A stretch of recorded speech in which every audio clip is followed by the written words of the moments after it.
Oui, alors je disais tout à l'heure que ce n'est au moment où on a des échéances importantes, des moments importants de la vie, notamment où on est à des phases de vie, des tournants importants de la vie, euh, malheureusement pour nous, les trois quarts du temps, c'est précisément, le diable sachant, c'est précisément à ce moment-là qu'il cherche à utiliser nos proches pour nous essayer de nous prendre par les sentiments et nous faire chuter, nous faire tomber, ou nous faire échouer, alors que Dieu fait tout pour que nous réussissions. Et je lui rends grâce et gloire pour ça. Et je peux vous dire que moi, je rends grâce et gloire à Dieu, à Jésus-Christ, à son Saint-Esprit. Toute la gloire lui revient parce que je pense à un moment que je vivais de ma vie qui était de ce même type-là. Et juste avant la victoire que Dieu m'a donnée, toute la gloire lui en revient encore. J'ai vu un de mes meilleurs amis, par rapport à ce que je vous disais que le réseau relationnel n'est certainement pas la solution, mais qu'il s'agit vraiment de s'appuyer sur Dieu et sur sa volonté. J'ai vu un de mes meilleurs amis, pour ne pas dire mon meilleur ami de l'époque, qui était chef d'entreprise, qui avait déjà réussi et qui aurait été peut-être en temps normal capable de me donner les bons conseils. Eh bien non, c'est précisément lui qui est venu la veille de, de, de, de ce moment de victoire et de réussite dans ma vie, et que le diable a utilisé pour me donner précisément tous les mauvais conseils et me dire exactement, me donner à la limite, j'ai envie de dire, la bonne méthode pour échouer. Si j'avais écouté ces conseils, j'aurais échoué, mais lamentablement et directement.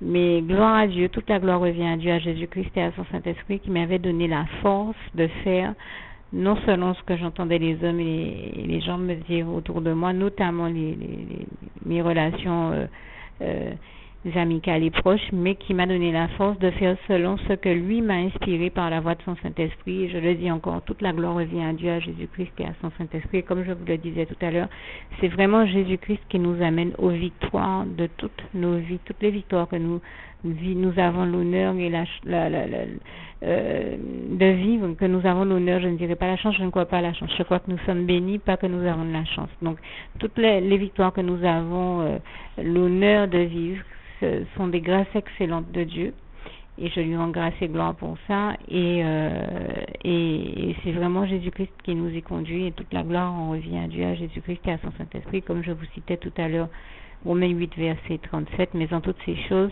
nous sommes plus que vainqueurs par celui qui nous a aimés, Jésus-Christ. Il y a aussi un passage que je vous ai cité, mais que je choisis de vous lire parce que pour moi il est important de vous citer correctement la parole de Dieu. Donc c'est Matthieu 6, verset 33 qui dit « Cherchez premièrement le royaume et la justice de Dieu, et toutes ces choses vous seront données par-dessus. » Je peux vous dire que quand on obéit à Dieu, pour moi l'obéissance à Dieu, à sa parole et à sa volonté, c'est l'un des plus grands secrets du bonheur. Il ne s'agit pas de faire ce que les hommes nous disent, parce que trop souvent c'est le biais que les hommes et nous proches en particulier, c'est le biais par lequel le diable choisit de passer pour nous égarer. Bien au contraire, il s'agit de nous défaire de ça et d'écouter la voix de Dieu, de Jésus-Christ et de son Saint-Esprit, de se laisser guider, conduire par lui. Et bien sûr, il nous guidera, il nous conduira jusqu'à la victoire. Et je rends grâce et gloire à Dieu, à Jésus-Christ et à son Saint-Esprit, pour l'avoir toujours expérimenté. Quand on fait ce que Dieu nous dit de faire, eh bien, on réussit forcément sa vie.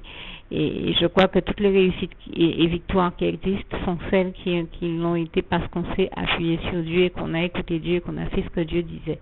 Et toute la gloire lui en revient. Car Dieu nous dit en Ésaïe 48, verset 17, « Ainsi parle l'Éternel, ton Dieu, ton Rédempteur, le Saint d'Israël.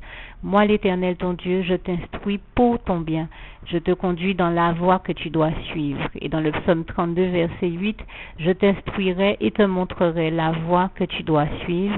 Je te conseillerai et j'aurai les regards sur toi. » D'ailleurs, en parlant de voie, je tiens à rendre grâce et gloire à Dieu, à Jésus-Christ et à son Saint-Esprit, parce qu'un autre passage me vient à l'esprit. J'en ai au moins deux autres qui me viennent à l'esprit, notamment le psaume 119, verset 130. « La révélation de tes paroles est claire et elle donne de l'intelligence aux simples. » Et le verset 105 qui dit « Ta parole est une lampe à mes pieds, une lumière sur mon sentier. » Eh bien,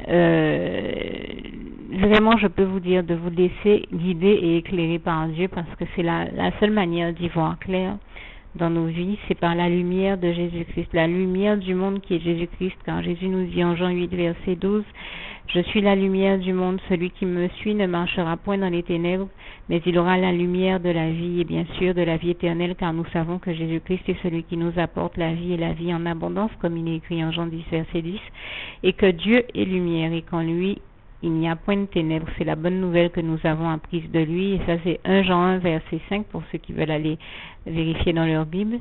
Et bien sûr, l'un de mes passages préférés, le psaume 36, verset 10, « Car c'est par ta lumière, Seigneur Jésus-Christ, que nous voyons la lumière. » Vous regarderez comme c'est textuellement écrit. Je le dis à ma manière, ce psaume 36, verset 10.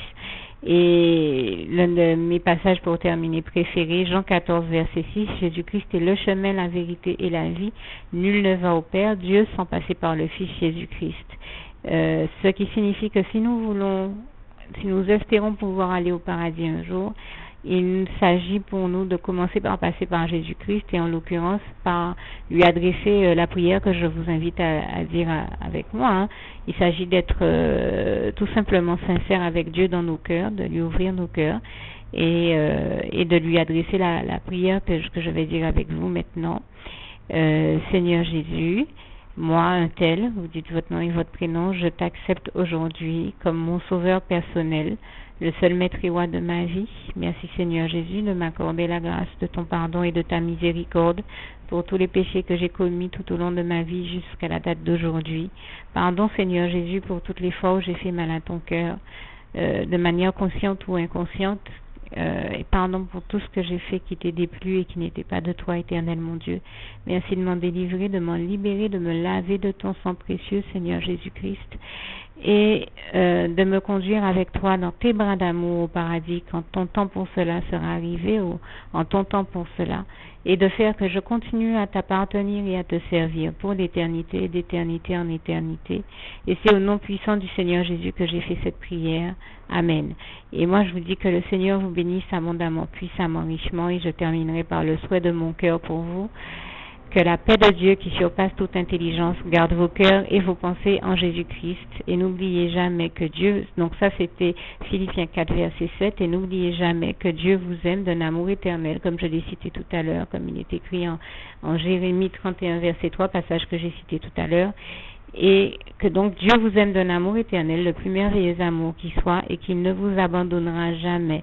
Et gardez également à l'esprit que comme il est écrit en Marc 9, verset 23, tout est possible à celui qui croit en Dieu, en Jésus-Christ et en son Saint-Esprit bien sûr, et que tout est possible à Dieu, que là où les choses ne sont pas possibles aux hommes, là où elles sont impossibles aux hommes, elles sont possibles à Dieu, tout est possible à Dieu, c'est Marc 10, verset 27, et souvenez-vous également que c'est la bénédiction de l'Éternel qui enrichit et il ne la fait suivre d'aucun chagrin, comme il est écrit en Proverbe 10, verset 22.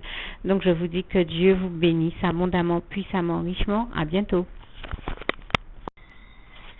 Alors pour tous ceux qui ont besoin de prier justement pour la victoire, que ce soit dans leur projet, dans tout autre domaine de leur vie, ben voilà la petite prière, puisque je viens de traiter du thème de la victoire. La petite prière qui va bien avec ce sujet de la victoire. Merci Seigneur Jésus de me donner toute dose de force, de foi, de courage, de persévérance, de grâce, de bénédiction, d'onction et tout ce qui peut être nécessaire d'autre, ainsi que la force et tout ce qu'il faut donc d'autre pour que j'accomplisse la part de travail qui m'incombe, tout ce qui m'incombe, et merci de faire tout le reste avec et pour moi. Et merci aussi Seigneur de me conduire, Seigneur Jésus, de me conduire dans tes bras d'amour à ton retour au paradis et de faire que je continue à t'appartenir et à te servir et de me permettre d'avoir un avant-goût de ce paradis dès maintenant sur terre en me menant de réussite en réussite, de réussite, de victoire en victoire, de victoire glorieuse et divine en victoire glorieuse et divine, de grâce en grâce, de bénédiction en bénédiction, d'onction en onction, de sanctification en sanctification, de gloire en gloire, et que ta très grande gloire, ô éternel mon Dieu, Jésus d'amour, Saint-Esprit, soit démontrée dans toutes ces choses, mais aussi dans tous les domaines de ma vie, ô éternel mon Dieu, et c'est au nom puissant du Seigneur Jésus que j'ai fait cette prière. Et bien sûr, quand je fais ce type de prière, je revendique toujours des passages bibliques en rapport avec ces prières, comme n'importe quelle autre. Hein. C'est vraiment c'est un principe que je vous invite à observer. Quand vous faites une prière, recherchez dans la Bible quels sont les passages en rapport avec les prières que vous venez de faire et qui leur conviennent le mieux. Alors, par rapport au passage que je viens de citer, moi je dirais Romains 8 verset 28, toutes choses concourent au bien de ceux qui aiment Dieu, qui sont appelés selon ses desseins. Romains 8 verset 31, si Dieu est avec nous, qui sera contre nous? Je vous le demande, si Dieu est je te le demande à toi qui m'écoutes, si Dieu est avec toi, qui sera contre trois personnes? En Romains 8 verset 37, car en toutes ces choses nous sommes plus que vainqueurs par celui qui nous a aimés, Jésus-Christ. En Romains 5 verset 20, merci éternel mon Dieu de faire que là où le mal a abondé dans ma vie, ce soit ta grâce qui surabonde dans tous les domaines de ma vie et que ta très grande gloire soit démontrée dans tous les domaines de ma vie.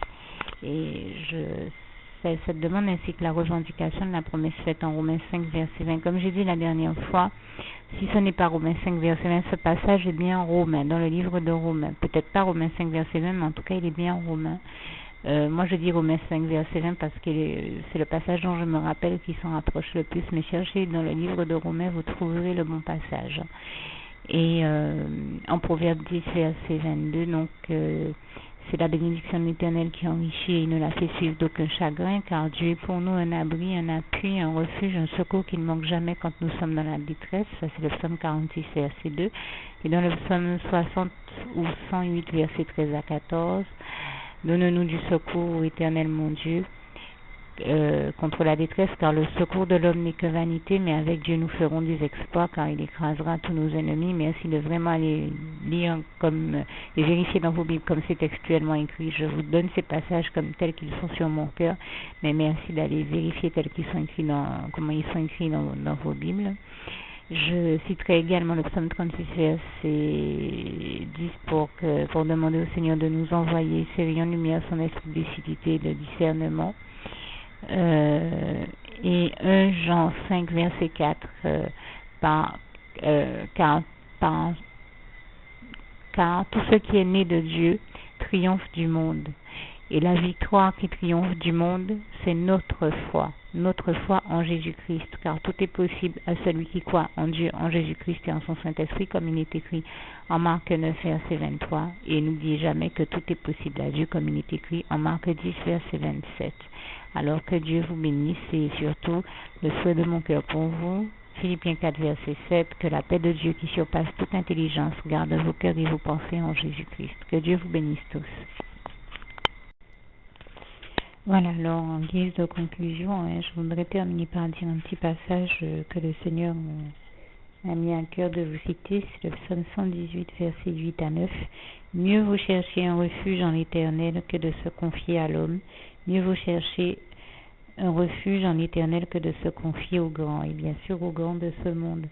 Et donc, il s'agit simplement de comprendre que toutes les victoires de nos vies, il n'y a que Dieu qui est tout-puissant pour pouvoir nous le donner. Quand on s'appuie sur lui, qu'on est sincère avec lui et qu'on recherche à développer avec lui une relation d'amour, de complicité, d'intimité et de respect aussi, bien sûr, plutôt que d'aller respecter, craindre et chercher à développer une relation avec des personnes qui sont les trois quarts du temps rarement sincères, les membres d'un réseau relationnel qui sont des êtres humains comme nous-mêmes et donc ne peuvent rien faire pour se sauver même des situations problématiques de leur vie comme nous-mêmes. Donc à plus forte raison nous en sauver. Le seul qui peut nous sauver, le seul sauveur que Dieu ait choisi pour toute l'humanité, c'est Jésus-Christ. Nous le savons comme il est écrit en Acte 4 verset 12.